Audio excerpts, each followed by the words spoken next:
Vous voulez un exemple de comment une formatrice sans expérience dans le digital a créé et vendu sa première formation digitale? Aujourd'hui, je vous partage les coulisses de la création de ma première formation digitale, de comment m'est venue l'idée, jusqu'à la vente à mes 10 premiers clients. Je m'appelle Marie-Ange Yoda et ça fait 14 ans que j'évolue dans le monde de la formation, dont 7 ans dans la formation digitale. J'ai créé en 2019 ma propre formation digitale, Language Boss, que j'ai vendue sur les 5 continents.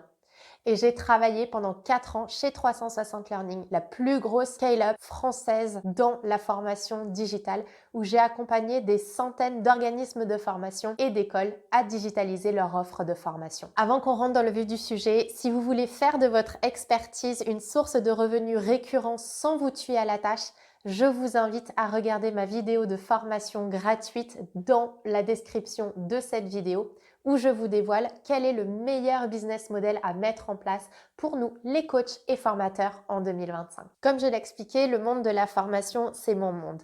J'ai passé les 4 premières années de ma vie professionnelle de formatrice à travailler pour des organismes de formation et pour des écoles qui m'envoyaient soit chez des clients B2B, soit chez des clients B2C. J'étais formatrice de langue à l'époque et donc je me déplaçais ou alors nos clients venaient dans nos bureaux. J'ai passé 4 ans à travailler avec des dizaines de clients et j'étais toujours en train de répéter les mêmes choses. Même si j'aimais le domaine que j'enseignais, je commençais à trouver ce travail extrêmement rébarbatif et pas très rémunérateur, soyons très clairs, puisque j'étais payée à l'heure en tant que vacataire. En 2018, soit je travaille pour des organismes de formation qui me payent à l'heure, et donc je ne suis pas assez rémunérée puisque je suis dépendante finalement des heures qu'elles veulent bien me donner. Ou alors, je travaille en tant que coach à mon compte, je vais démarcher des clients, je dois travailler énormément pour honorer les contrats.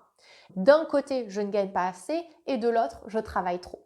Pour moi, il y avait quelque chose foncièrement dans ces deux business models qui n'allait pas et qui n'était pas durable pour ma vie. En 2018, je prends 3 mois off quand j'habite à Lisbonne parce que je veux voir comment est-ce que je peux continuer d'être dans mon domaine d'activité, mais peut-être d'essayer d'innover, de vivre différemment de mon expertise. Dans ces 3 mois off, ce qui s'est passé, et ça c'était absolument pas prévu, c'est que j'ai commencé à avoir énormément d'idées sur les différentes questions que mes clients m'avaient posées tout au long de ces 4 années à travailler avec eux. Et j'avais jamais pris vraiment le temps de formaliser une réponse sur ces questions récurrentes. Dans ces 3 mois off, j'ai écrit des articles sur LinkedIn que vous pourrez d'ailleurs toujours retrouver sur mon profil où je réponds aux grandes questions que mes clients avaient sur mon domaine d'expertise qui à l'époque était l'apprentissage des langues. Ces articles sont extrêmement plébiscités. J'en écris un, puis deux, puis trois, puis cinq, puis 10.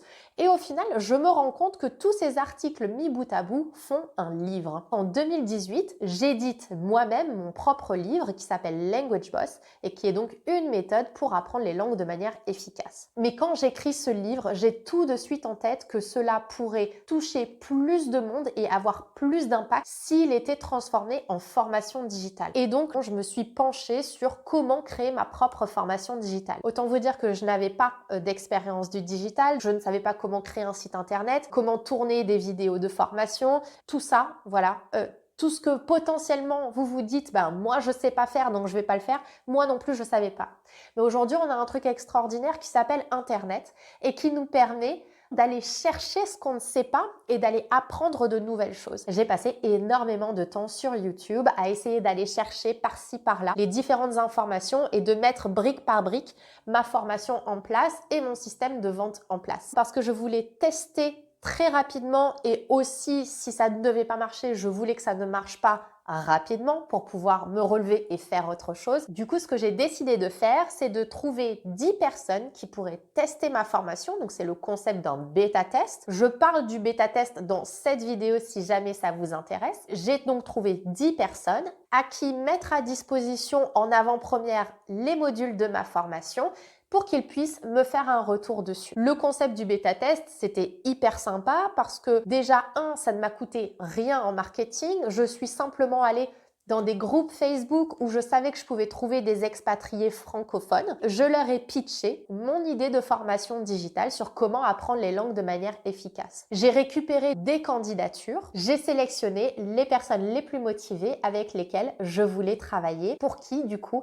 j'ai mis en place cette formation digitale. Je prends donc quelques semaines pour développer l'entièreté de la formation digitale. Je leur mets à disposition semaine après semaine les différents modules de la formation et je les accompagne au fur et à mesure dans leur cheminement.